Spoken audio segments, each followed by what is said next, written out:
And thank you so much for checking out our video. My name is Elaine Wu, and I work at this wonderful place called Illinois Math and Science Academy, also known as IMSA.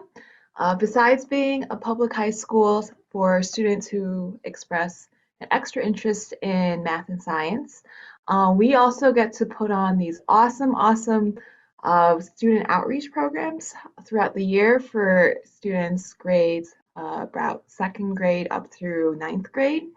And that is what I get to do as my job. So I'm very fortunate to be able to do that. But that's only what I like to do for my day job. Actually, recently, I've been trying to start up this side gig, you could say, where I'm trying to train someone to become the next star basketball player. But by basketball, I mean catapult basketball. And by player, I kind of mean my cat. And you know what? Here, we'll make a quick cameo. Say hi, Alfie. Say hi to the people. Ooh. Yes, so as I mentioned, during the daytime, I get to write awesome summer programs or outreach programs to have fun with students. But when I'm not doing that, I am currently trying to figure out how to teach my cat how to play basketball, i.e. with the catapult. So given that I work at Illinois Math and Science Academy, the first thing I think of when I think, oh, trying to train my cat how to play basketball is I need to make sure he understands what the science is. If he knows and understands what science is involved in shooting a hoop, I bet you he's soon going to have posters looking something like this with him dunking on other players. So that is the plan, and thank you again for checking out this video because I have a feeling you all are going to be able to help me figure out some pretty cool things about how catapults work. One thing to know about catapults then is that, or honestly anything on Earth that gets thrown into the air, is that it follows something called projectile motion. And you can see here that the word or the term sounds kind of fancy, projectile motion, but really all it means is there's a certain shape to the motion that an object will take when it is thrown up into the air when we are on Earth. Because here on Earth, we are all very aware that there is this force acting upon us known as gravity. And when something gets thrown or tossed, then we can all expect it to come back down if we're on Earth. And because of that, our projectile motion is going to take the shape that looks something like this. You can think of it like an upside down smile, perhaps. You can think of it like a rainbow, upside down U. But basically, we can always expect our objects to take this sort of a path and not something like this. Oh, here, let's show that. Like this. Whoa, that is not what we expect when we throw something into the air, right? We want to take something of an upside down U shape. And that is all that we really mean by projectile motion. You may notice here we kind of have these numbers. What this unit is telling us is that here on Earth, the force of gravity will accelerate objects at a rate of 9.8 meters per second. And that's something you can kind of just keep in the back of your mind. So, as you mentioned, if my cat is trying to become the world's best catapult basketball player, then he must be able to understand exactly how projectile motion works, be able to kind of predict what that motion will look like in order for his balls to actually go into the hoop. So there is this really cool online activity that we can actually use to play around with the different variables that might affect what the ultimate projectile motion of an object will look like. So if we go ahead and click into here, you'll see it'll pull up our simulation. And we're just going to go ahead and kind of preview what are some of the different things you can play around with in the intro version of this activity. So you can see here, we're going to be launching things out of a cannon instead of with our ultimate catapult. But some of the variables that we can play around with would include height, how high up, ooh, we can go really high. So it looks like max of 15 meters. What will the impact be on our projectile motion if we start off maybe right straight on the ground versus if we pull it up super, super high? All right, well, how might that affect the shape? We can also play around with, you can see here, the initial speed of the projectile or what's getting tossed. So are you going to just chuck that thing right out of the cannon right at a speed of 30 meters per second, or are you going to maybe start at a slower speed, around 2 meters per second, at 0 meters per second? What might that look like?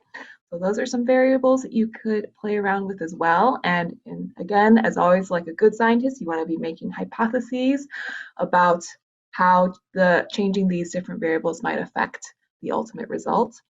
So besides changing the initial speed as well as the height, you can also play around with this angle. Oh man, if we're high up, you can even go into the negative degrees, which is kind of fun. If we're straight on the ground, then the lowest angle you can start with would be 25, and the highest it'll go up to is 90. Let's check and make sure if we're high up. Whoop, come on, height. Yes, it's still 90 if you go up high.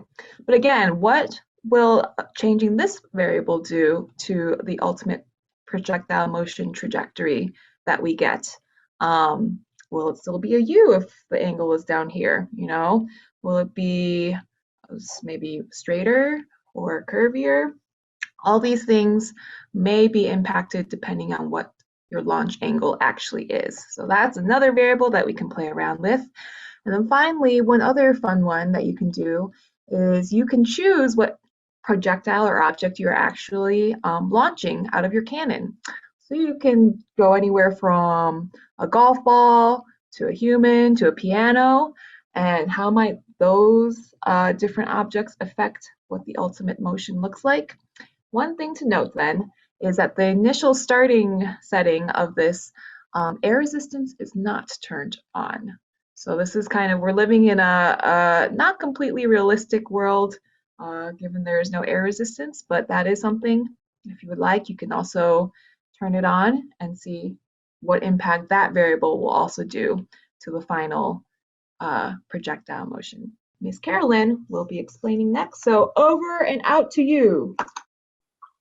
That was a good one. Thanks, Ms. Elaine. So my name is Ms. Carolyn, and I'm going to be going over the building. So now that we know the science behind our catapults and projectiles, we are going to build our own.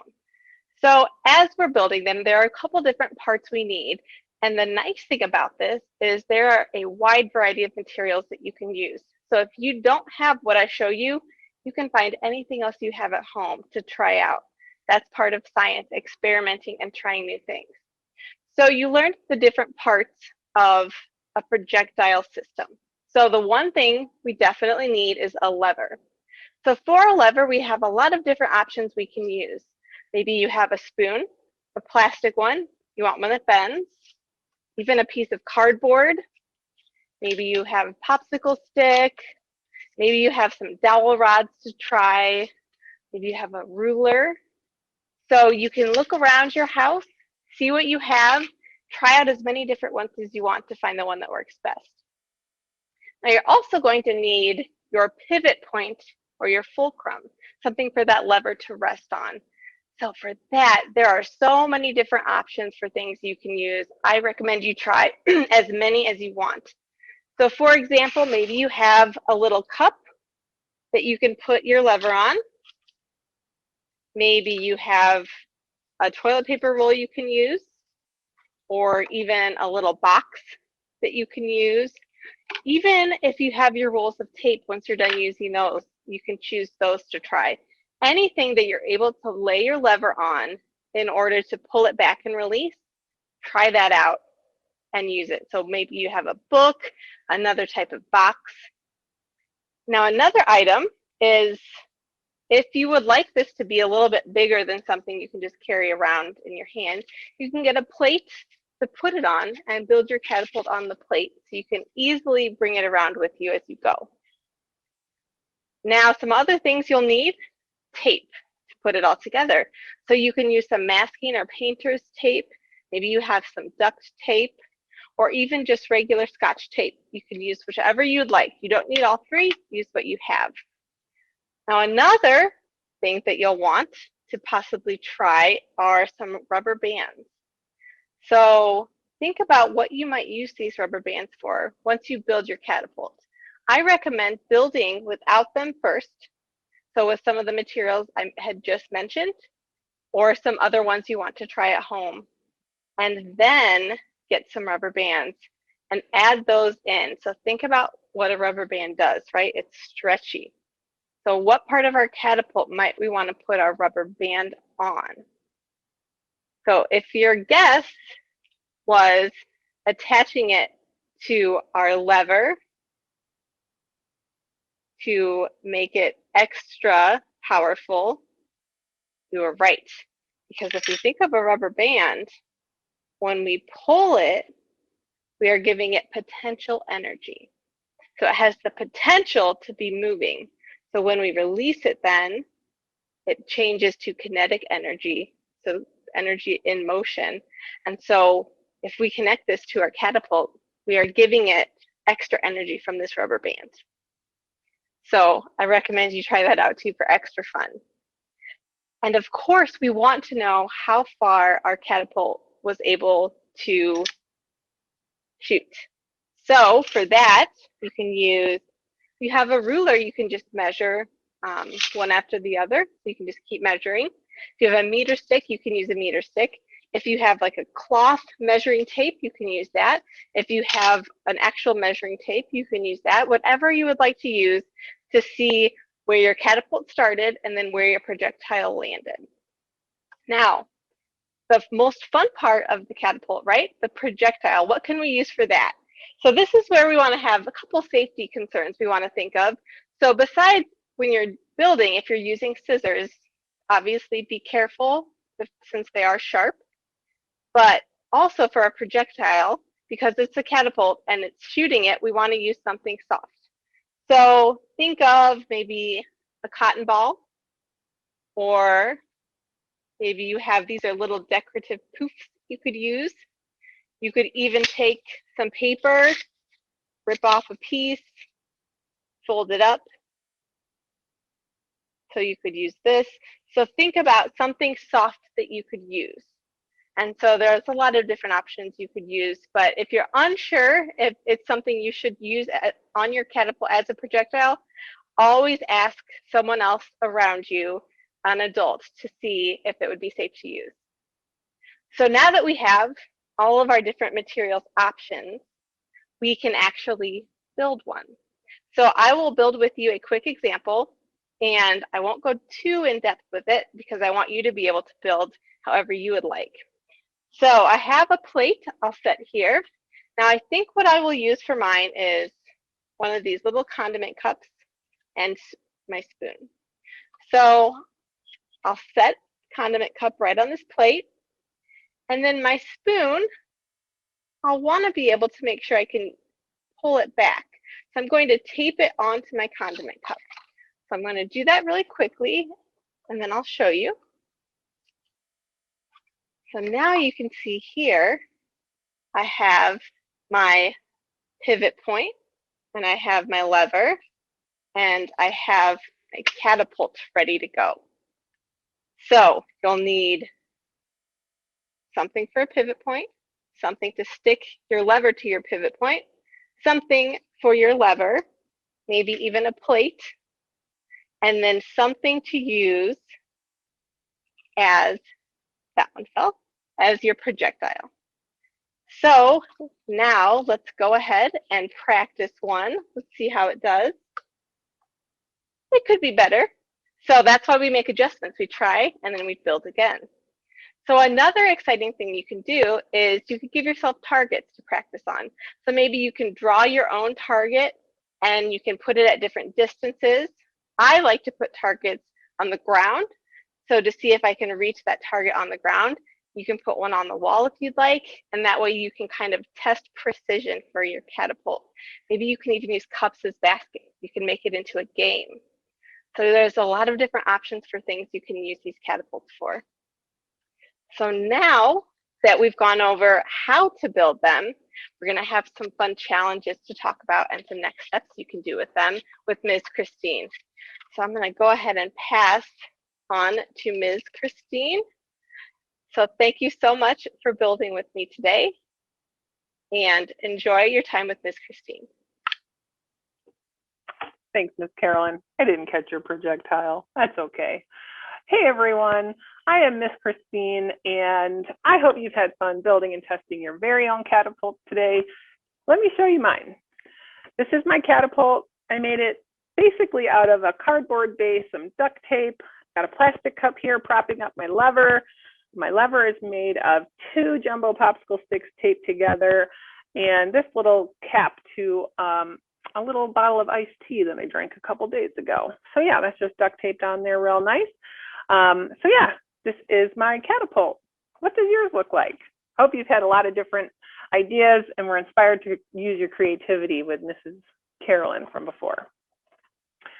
So I hope that you've discovered things about your catapult that you might want to change, because a lot of times people that are in engineering professions or science professions, they don't always get to their outcome after the first go. So if you've discovered something that you want to change about your catapult, go ahead and change it. Or if you have enough materials, go ahead and build another one. Sometimes it's fun to have 2 or even 3 different catapults that are all made slightly differently or have different characteristics that you can then see what those, how those characteristics might affect how your catapult works. So once you are happy with your catapult, you're going to use it to try to meet some challenges.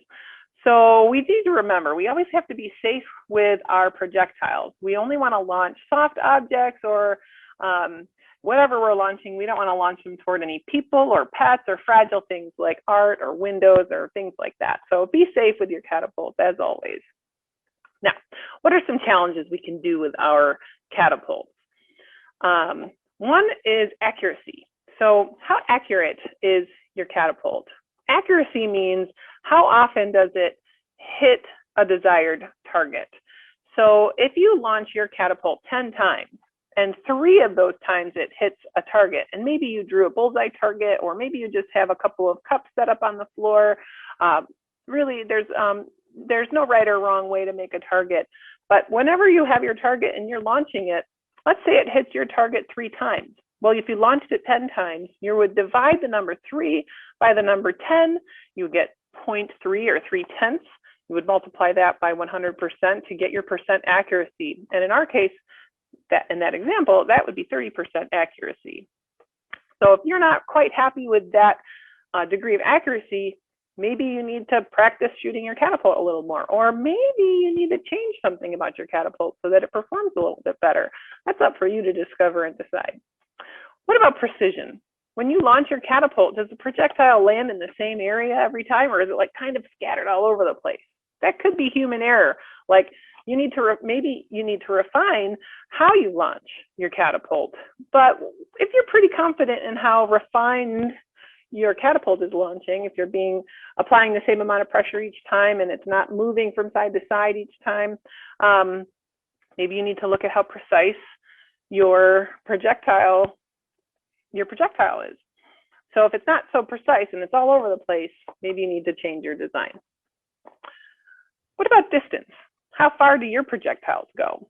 Do you have a few different objects that you're launching with your catapult? Try and see how far each one goes.